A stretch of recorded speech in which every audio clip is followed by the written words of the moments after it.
Despite the universal practice of Bibles today, chapters and verses aren't in the originals, and the fact that translators today demand to keep them in tells us more about the preferences of modern culture than those of the biblical past. You mean there's no such thing as John 3:16? What am I supposed to put on posters at football games?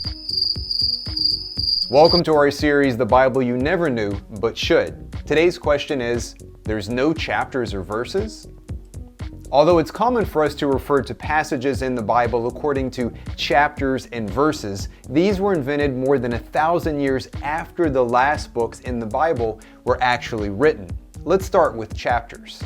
When Christianity became legal in the 4th century and the copying of the Bible became an actual profession, sections were created by scribes and monks to make the process easier. And then, around the year 1200, an English churchman and scholar named Stephen Langton divided the Bible into chapters to locate scriptural passages more quickly.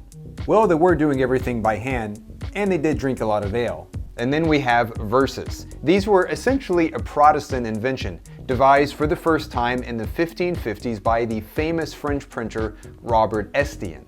As a religion of the book, and immediately following on the heels of the invention of the printing press and the publication of the first critical edition of the Greek New Testament, Protestantism was all about putting the Bible into the hands of as many people as possible.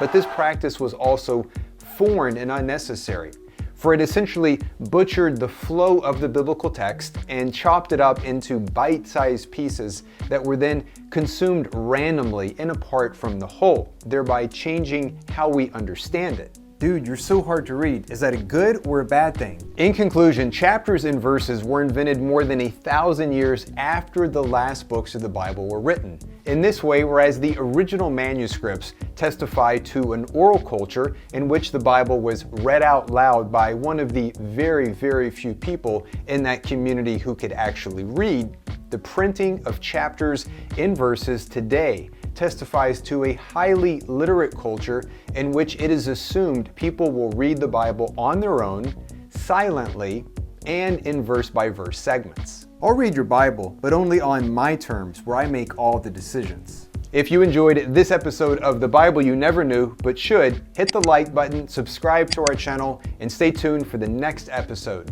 I'll see you then.